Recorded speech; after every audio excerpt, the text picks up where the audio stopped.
Sir నమస్కారం sir. నమస్తే అండి. సార్ హాస్య బ్రహ్మానందం గారి పైన సోషల్ మీడియాలో అంటే హిందూ సంఘాలు ఆయన విమర్శిస్తున్నాయి అని చెప్పేసి వార్తలు వైరల్ అవుతున్నాయి. సార్ ఎందుకు హిందూ సంఘాలు ఆయనపై పడ్డాయి? ఆయన ఎందుకు ట్రోల్ చేస్తున్నాయి? అంటే ఆయన ఏం కామెంట్స్ చేశారు? మరి దీనిపైన మీ ఒపీనియన్? జనవరి 3వ తారీఖు సావిత్రిబాయి పూలే జయంతి సందర్భంగా ఏర్పాటు చేసిన ఒక సభలో బ్రహ్మానందం గారు పాల్గొనడం జరిగింది. ఆ సభలో ఆయన మాట్లాడుతూ ఆడపిల్లలు చదువుకోలేని పరిస్థితులు ఉండేవి మనుధర్మశాస్త్రం అమలైనటువంటి రోజుల్లో అని ప్రస్తావించాడు. ఆయన మనుధర్మం గురించి మాట్లాడుతూ ఆడపిల్ల నవ్వు పెదవి దాటకూడదు, కాలు గడప దాటకూడదు లాంటి నిబంధనలు అనేకం ఉండేవి. ఇంటికే పరిమితం చేశారు. ఆ ఇంటికి పరిమితమైనటువంటి ఆడపిల్లని బయటకు తీసుకొచ్చి చదువుల్లోనూ అలాగే ఉద్యోగాలలోకి నడిపించినటువంటి సందర్భం, దానికి అంకురార్పణ చేసినటువంటి సావిత్రిబాయి పూలేకి మహిళా లోకం ఎంతైనా రుణపడి ఉంటుంది అని ఆయన మాట్లాడాడు. ఈ మాట్లాడిన దాన్ని పట్టుకొని దాన్ని ఇష్యూగా మార్చి బ్రహ్మానందాన్ని ట్రోల్ చేయటం మొదలుపెట్టి ఎక్కడ దాకా వెళ్ళిందంటే ఒక నటుడిగా ఆయన కంట్రిబ్యూషన్ని కూడా మర్చిపోయే స్థాయికి వెళ్ళిపోయి ఆయన్ని హిందూ వ్యతిరేకిగా, హిందూ ద్రోహిగా ముద్ర వేసి ఏకవచనంతో మాట్లాడటం, అలాగే ఇంకా దుర్మార్గమైనటువంటి భాషలో ఆయన్ని క్రిటిసైజ్ చేయటం చేస్తున్నారు.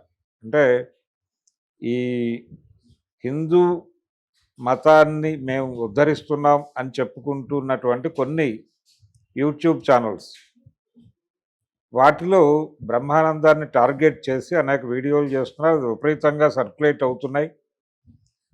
ఈ సర్క్యులేట్ అవుతున్నటువంటి ప్రతి వీడియోలోనూ బ్రహ్మానందాన్ని సింగులర్గా మాట్లాడుతూ ఆయన మీద దాడి చేయటం జరుగుతోంది. నిజానికి ఆయన మాట్లాడిన దానిలో తప్పేం లేదు, కానీ వీళ్ళు తప్పు ఉందని ఆపాదించి మరీ క్రిటిసైజ్ చేస్తున్నారు. ఒకవేళ ఆయన మాట్లాడిన దానిలో ఏదైనా భిన్నాభిప్రాయం ఉంటే ఆ భిన్నాభిప్రాయాన్ని చెప్పడం వేరు, చెప్పడం కాదు ఆయన్ని టార్గెట్ చేసి తిట్టడం అనేది ఎక్కువ చేస్తున్నారు. అంటే ప్రతి పదానికి ఎక్కడ చదువుకున్నాడో, ఏం చేశాడో ఈ పద్ధతిలో నడుస్తోంది. ఎందుకు ఆయనే ఆ మాట మాట్లాడాడు? జ్యోతిబా పూలే లేకపోతే సావిత్రిబాయి పూలే గురించి బ్రహ్మానందం ఎందుకు మాట్లాడాడు? బ్రహ్మానందం అనే ఆయన కూడా ఒక రకంగా వెనకబడినటువంటి దీని నుంచి వచ్చినవాడే. కన్నగంటి బ్రహ్మానందం ఆయన చిన్నప్పటి నుంచి ఆయన చూసినటువంటి సమాజం, ఆయనకు అర్థమైనటువంటి సమాజం, దాని నుంచే మాట్లాడాడు. ఆయనేమి విచిత్రమైన భాష ఏం మాట్లాడలేదు. దీనికి అంటే బ్రహ్మానందాన్ని క్రిటిసైజ్ చేస్తూ పెట్టినటువంటి వీడియోస్లో మనుధర్మశాస్త్రం యొక్క గొప్పతనాన్ని చెబుతూ, మనుధర్మశాస్త్రం స్త్రీకి ఎంతో విలువనిచ్చింది అని వాళ్ళు అనేక శ్లోకాలు, అందులో ఉన్నటువంటి మంత్రాలు వీటన్నిటినీ రిపీటెడ్గా చెప్తున్నారు. అందులో ప్రధానంగా వాళ్ళు చెప్తోంది ఏంటంటే మహిళకి రక్షణగా, అంటే చిన్నతనంలో తండ్రి, తర్వాత యవ్వనంలో భర్త, ఆ తర్వాత పిల్లలు పరిరక్షణలో ఉండాలి అనేది ఒకటి ఉంది. అయితే దీన్ని చాలామంది విపరీతార్థాలు చెప్తున్నారు.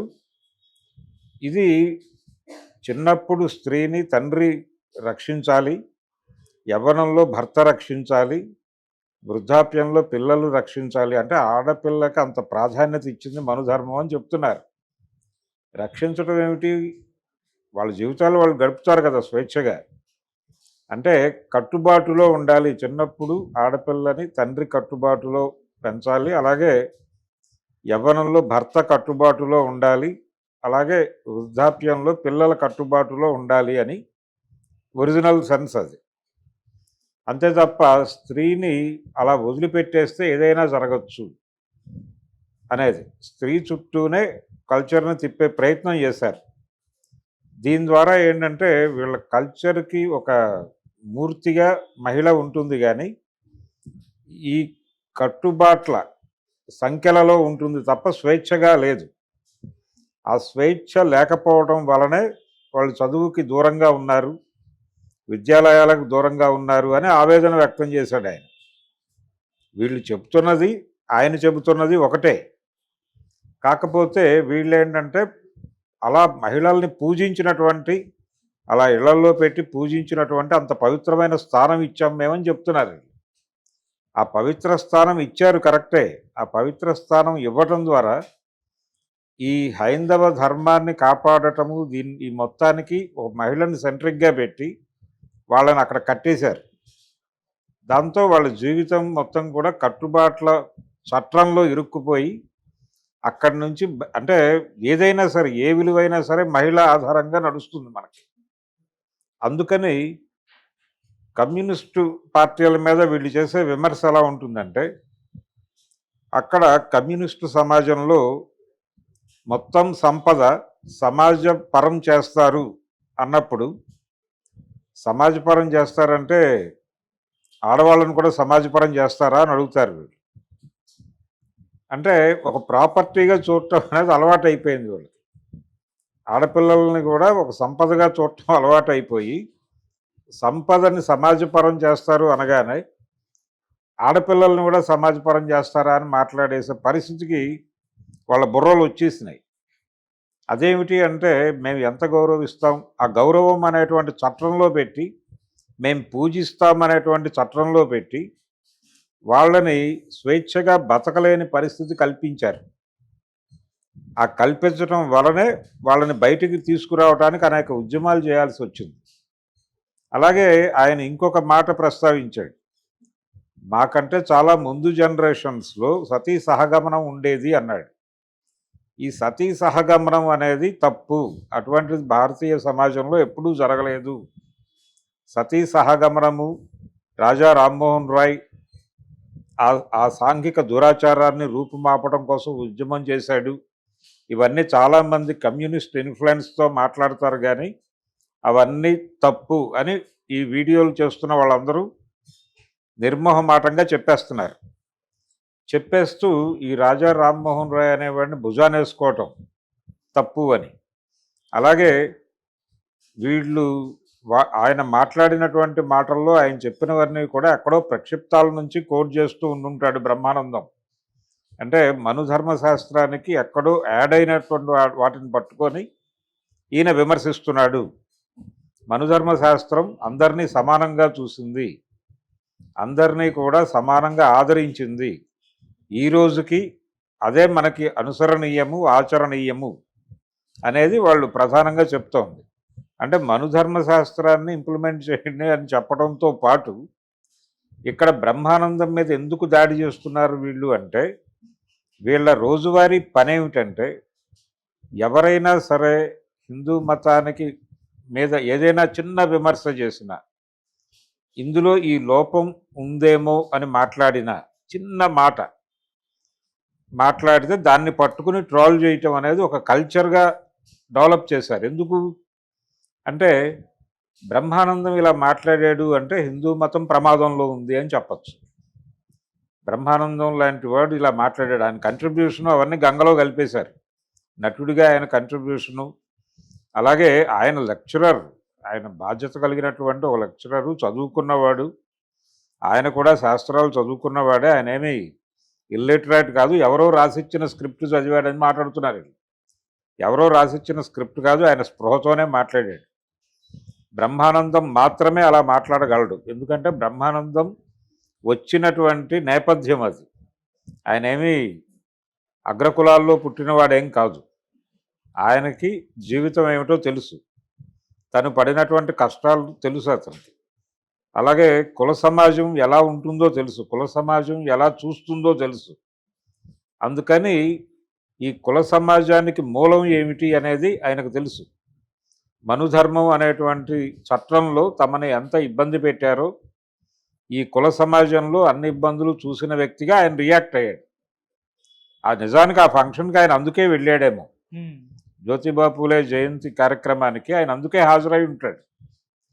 అందుకని ఆయన ఆ విమర్శ చేశాడు. ఆ విమర్శకు మీరు సమాధానం చెప్పండి. అలా కాదు, అలా కాదండి బ్రహ్మానందం గారు, మీరేదో ఎక్కడో రాంగ్ డైరెక్షన్లో వెళ్తున్నట్టున్నారు, వాస్తవానికి మనుధర్మం ఇది చెప్పింది. ఇది మీకు అలా అర్థమై ఉండొచ్చు. లేదు సీరియస్‌గా దీని మీద డిస్కషన్‌కి వస్తే మనం మాట్లాడుకుందాం. మీరు అవకాశం ఇచ్చినా పర్వాలేదు అన్న పద్ధతిలో గౌరవంగా మాట్లాడాలి కదా! ఆయన వయసులో మూడో వంతు ఉండని వాళ్ళు ఆయన గురించి ఇష్టం వచ్చినట్టు వాడు, వీడు అని మాట్లాడేయటం అదేం సంస్కారమో నాకు అర్థం కాలేదు. ఆయన ఈ మతాన్ని ఏదో కించపరిచాడు, అలాగే వీళ్ళ సనాతన ధర్మాన్ని కించపరిచాడు, అలాగే మనుధర్మాన్ని కించపరిచాడని మాట్లాడేటప్పుడు వీళ్ళు బ్రాడర్గా ఉండాలి కదా. వీళ్ళు చాలా యారగెంట్గా దాడి చేస్తాం, ఎవరైనా సరే, ఎంతటి వారైనా సరే మేము ఉపేక్షించాం, వాళ్ళని సమాజం ముందు నిలబెట్టడం కాదు, భౌతిక దాడులకు కూడా మేము సిద్ధమే అన్న లెవెల్లో టెర్రరైజ్ చేయడానికి ప్రయత్నం చేస్తున్నట్టుగా అనిపించింది ఆ వీడియోలు చూస్తే. ఆయన్ని టార్గెట్ చేస్తూ పెట్టిన వీడియోలు చూస్తే. టార్గెట్ చేస్తారా లేదా అనే విషయం పక్కన పెడితే ఆ అభిప్రాయం కలిగే విధంగా వీడియోస్ ఉన్నాయి. ఇది ప్రమాదం. వీళ్ళ ఉద్దేశం ఏమిటి? బ్రహ్మానందాన్ని టార్గెట్ చేయడం కాదు. బ్రహ్మానందం లాంటి వాళ్ళు కూడా ఇలా మాట్లాడుతున్నారు అంటే హిందూ మతం ప్రమాదంలో ఉంది అని చెప్పి లిబరల్ హిందువులని తమ వైపు అట్రాక్ట్ చేయడానికి ప్రయత్నం చేస్తున్నారు. అంటే పరమత సహనంతో ఉన్నటువంటి లిబరల్స్ని అనేక ఇన్ఫ్లుయెన్స్లకు గురై మన హిందూ మతం ప్రమాదంలోకి వెళ్ళిపోతుంది, మీరందరూ కన్సాలిడేట్ అవ్వాలి, మన అందరం కన్సాలిడేట్ అవ్వాలి, అయినప్పుడు మాత్రమే మనం మతాన్ని కాపాడుకోగలుగుతాం, లేకపోతే మన మతం మనం బతుకున్న రోజుల్లోనే, మన జీవిత కాలంలోనే మన మతం అంటే మాయమైపోయే ప్రమాదం ఉంది అనేది ఇంజెక్ట్ చేయడానికి ఇలాంటివన్నీ ఉపయోగిస్తున్నారు. ఇతను కమ్యూనిస్ట్ ఇన్ఫ్లుయెన్స్తో మాట్లాడుతున్నాడని ఒకతను మాట్లాడతాడు, ఇంకేదో ఇన్ఫ్లుయెన్స్కి గురై మాట్లాడుతున్నాడని ఇంకెవరో అంటారు. ఇలా వీళ్ళు ఇష్టం వచ్చినట్టు మాట్లాడేస్తున్నారు. కానీ ఆయన ఎక్కడి నుంచి వచ్చాడు, ఆయన బ్రాటప్ ఏంటి, ఆయన అనుభవించిన కష్టాల్లో నుంచి ఆయన మాట్లాడాడు. ఆయన అనుభవం తెలుసుకోకుండా ఆయన అలా ఎందుకు మాట్లాడాడో నువ్వు ఎలా జడ్జి చేస్తావు? ఆయన బ్రాటప్, ఆయన ఊరికనే వెళ్ళాడు కదా, ఎవరు పిలిస్తే అక్కడికి వెళ్ళాడు కదా. వాళ్ళు ఇన్వైట్ చేయగానే ఆ ఫంక్షన్ ఆయన్ని అట్రాక్ట్ చేసింది, ఆ టాపిక్ అట్రాక్ట్ చేసింది. సావిత్రిబాయి పూలే గురించి మాట్లాడటానికి ఆయన ఉత్సాహపడ్డాడు. ఎందుకు ఉత్సాహపడ్డాడంటే ఆయనకు తెలుసు కాబట్టి వాళ్ళ కంట్రిబ్యూషన్ ఏమిటి సమాజానికి, పర్టికులర్గా స్త్రీ విద్యకి ఆవిడ కంట్రిబ్యూషన్ ఏమిటి అనేది తెలుసు కాబట్టి, విద్య లేకపోవడం వలన మహిళలు ఎదుర్కొన్నటువంటి కష్టాలు ఏమిటో తనకు తెలుసు కాబట్టి ఇవన్నీ కూడా ఆయన అక్కడ మాట్లాడాడు. మహిళల్ని సాంప్రదాయ చట్రాల్లో ఇరికించి గౌరవనీయమైన స్థానం ఇస్తున్నాం, పూజ చేస్తున్నామని చెబుతూ ఆ పూజల్లో కట్టేయటం, వాళ్ళకి స్వేచ్ఛ లేకుండా చేయటం. అంటే ఆత్రేయ గారు అన్నట్టు అన్నీ ఉండి ఏమీ లేని అనే పరిస్థితికి తీసుకొచ్చి అలా కట్టేసి ఉంచటం ఇళ్లల్లో. దీని నుంచి ఆ బంధాలు తెంచి బయటకు లాక్కురావడానికి చాలా కృషి జరిగింది. ఈ కృషిలో భాగంగా వీళ్ళు బ్రహ్మానందాన్ని టార్గెట్ చేస్తూ అసలు సతీ సహగమనాలే లేవు అని మాట్లాడటం, అటువంటివి జరిగిన చరిత్రే లేదు, ఇవన్నీ అభూత కల్పనలు అని చెప్పటం, రాజా రామ్మోహన్ రాయ్ కంట్రిబ్యూషన్ మీద దాడి చేయటం, ఆయన అసలు హిందూ మతం మీద ఆయనకి గౌరవం లేదని మాట్లాడటం, అంటే మనుధర్మం మీద ఆయనకి గౌరవం లేదని చెప్పడం, ఇప్పుడు ఈ రోజుల్లో ఆయన గురించి మాట్లాడటం, ఆయన్ని క్రిటిసైజ్ చేయటం, ఇదంతా చూస్తే వీళ్ళ విపరీత ధోరణి ఏ స్థాయికి వెళ్ళిపోయిందో అర్థమవుతుంది. ఆ లెవెల్లో అటాక్ చేయటం మొదలుపెట్టేశారు. ఈ అటాకింగ్ అనేది వాళ్ళ పరమ ఉద్దేశం ఏంటంటే లిబరల్స్ని తమ వైపు లాక్కోవడం, హిందూ మతం ప్రమాదంలో ఉంది అనే ఆర్గ్యుమెంట్ నుంచి ఈ గోలంతా చేస్తున్నారు వాళ్ళు. అందుకని సాధ్యమైనంత వరకు ఎవరైనా సరే హిందూ మతం గురించి మాట్లాడకుండా ఉండటమే బెటర్ ఏమో. అంటే వాళ్ళకి ముందు ఫీడ్ ఉండకూడదు, వాళ్ళకి మేత ఉండకూడదు. ఎప్పుడైతే వాళ్ళకి మేత అందించామో వాళ్ళు రెచ్చిపోతారు. ఈ పరిస్థితి, ఇలా ఆలోచించాల్సినటువంటి పరిస్థితి కల్పిస్తున్నారు. సాధ్యమైనంత వరకు హిందూ మతం గురించి మాట్లాడకుండా ఉండటము, వాళ్ళకి ఫీడ్ ఇవ్వకుండా ఉండటం అనేది ఒక పద్ధతి. లేదు, కాన్షియస్గా వెళ్ళి వాళ్ళతో డిస్కషన్స్ పెట్టుకుని వాళ్ళ మీద వాళ్ళ ఏ లెవెల్లో అయితే దాడులు చేస్తున్నారు. ఇప్పుడు వాళ్ళు విచిత్రంగా, మీరు ఇప్పుడు బ్రహ్మానందం గారు కోట్ చేసిన వాటిలో కొన్నిటిని ప్రక్షిప్తాలని మాట్లాడేస్తున్నారు. ఎవరో జోడించారు, అవి లేవు, మీకు తెలియదు, మీరు చదవలేదు. మీరు అందులో ఆయన చదువుకున్న దానిలో వీళ్ళు, ఆయన విపరీతంగా చదివాడు, ఆయన చిత్రకారుడు, రకరకాల, ఆయనేమి హిందూ మత వ్యతిరేకి కాదు. ఆయన అన్ని పండుగలు చేస్తాడు, తిరుపతికి పెడతాడు, దేవుళ్ళకి మొక్కుతాడు. అలాగే ఆ దేవుళ్ళ పటాలను ఆయన చిత్రిస్తూ ఫోటోలు చూసాం మనం. ఆయన భక్తుడే, నాస్తికుడు కాదు. ఆయన నాస్తికుడు కాదు, ఆయన ముస్లిం మత అనుయాయి కాదు, క్రైస్తవం పుచ్చుకున్న మనిషి కాదు. ఆయన్ని టార్గెట్ చేయటం అనేది హిందూ సమాజంలో ఉన్నటువంటి లిబరల్స్ మీద దాడిగా చూడాలి. ఆయన లిబరలే, ఒక లిబరల్, ఒక ఉదారవాద హిందువుని నువ్వు ఉగ్రవాదిగా ఎందుకు మారలేదు, హిందుత్వగా ఎందుకు మారలేదు, నువ్వు వీళ్ళందరినీ ఎందుకు ఇంకా గౌరవిస్తున్నావు? ఈ జ్యోతిబా పూలేని, సావిత్రిబా పూలేని, అంబేద్కర్ని, ఇలాంటి వాళ్ళందరినీ, ఈ ద్రోహుల్ని ఎందుకు నువ్వు ఇంకా కన్సిడర్ చేస్తున్నావు అని చెప్పి ఆయన మీద దాడి చేయటం. ఒక విచిత్రమైన పరిస్థితి ఏంటంటే, ఇప్పుడు సమాజంలో వెనకబడినటువంటి కులాల నుంచి ఎక్కువ మందిని వాళ్ళు కన్సాలిడేట్ చేసుకుని వాళ్ళతో వీళ్ళ మీద దాడి చేయించే ప్రయత్నం చేస్తున్నారు. వెనకబడిన కులాల్లోంచి ఎవరైనా మాట్లాడితే వాళ్ళ మీద వెనకబడిన కులాల వాళ్ళతో దాడి చేయించడం. ఆ మధ్య మనం చూసాం, జగన్మోహన్ రెడ్డి గారి పరిపాలనలో కమ్మవారి మీద ఏదైనా దాడి చేయాలంటే కొడాలి నాని లాంటి వారితో మాట్లాడించడం, కాపు నాయకులు ఎవరి మీదైనా క్రిటిసిజం పెట్టాలంటే పేరుని నానితో మాట్లాడించడం, ఇలాంటివి చూసాం. అలాంటి ప్రక్రియ ఇది కూడా. అలాగే వీళ్ళు కూడా వెనకబడిన కులాలకు చెందినటువంటి వాళ్ళ మీద దాడి చేయాలంటే వెనకబడిన కులాల్లో ఉన్నటువంటి వీళ్ళ అనుయాయుల్ని ముందు పెట్టి మాట్లాడిస్తున్నారు, మాట్లాడించి దాడి చేయిస్తున్నారు. అలా బ్రహ్మానందం మీద దాడి చేసిన వాళ్ళల్లో బ్రాహ్మలు ఉన్నారు, వీళ్ళు కూడా ఉన్నారు. ఈ రెండు కేటగిరీల్లో నుంచి మాట్లాడారు. అలా బ్రహ్మానందం అనుకోకుండా వీళ్ళకి టార్గెట్ అయ్యాడు. టార్గెట్ అయ్యి ఇప్పుడు ఆయన అటో ఇటో తేల్చుకోవాల్సిన పరిస్థితుల్లోకి నెట్టేయాలనేది వీళ్ళ ఉద్దేశం. పైగా ప్రతి వీడియోకి వీళ్ళు కింద థంబ్నెయిల్లో ఈ వీడియో బ్రహ్మానందానికి చేరేదాకా సర్క్యులేట్ చేయండి అని చెప్పి ఒక నోటీస్, అలా చేయకపోతే మీరు కూడా హిందూ ద్రోహులు అయిపోతారు అన్న లెవెల్లో వార్నింగ్, అది కూడా థంబ్నెయిల్లో ఇంక్లూడ్ చేసి పెడుతున్నారు. అంటే ఈ వీడియోలన్నీ చూసి ఆయన భయపడిపోయి తన అభిప్రాయాలన్నీ మార్చేసుకుని పూలేని, జ్యోతిబా పూలేని, అలాగే సావిత్రిబాయి పూలేని, అంబేద్కర్ని, వీళ్ళందరినీ త్యజించేసి మీరు ఏం చెబితే అది మాట్లాడతాను, మీరు ఏది చెప్తే అది చేస్తాను అని సరెండర్ అవ్వాలి. సరెండర్ అయితే ఓకే. అసలు ఈ సరెండర్ చేసుకోవడానికి ఈ బెదిరింపులు ఏమిటి? ఆ మనిషిని టార్గెట్ చేసి ఆ క్రిటిసిజం ఏమిటి? ఇష్టం వచ్చినట్టు, ఏమాత్రం గౌరవం లేకుండా, కనీసం మీరు అనే సంస్కారం కూడా కనిపించట్లేదు వాళ్ళల్లో. ఇష్టం వచ్చినట్టు సింగ్యులర్లోకి వెళ్ళిపోయి మాట్లాడేస్తున్నారు దారుణంగా. ఇప్పుడు ఆయన ఒక 15 రోజులకో నెల రోజులకో రియాక్ట్ కాకపోతే వాళ్ళ ఇంట్లో వాళ్ళ మీద కూడా దాడి మొదలుపెట్టేస్తారు. ఇంకప్పుడు భయపడిపోయి టెర్రరైజ్ అయిపోయి వచ్చి సరెండర్ అవుతారనేది వాళ్ళ ఉద్దేశం. అలా కల్చరల్ టెర్రరిజం నడుస్తోంది.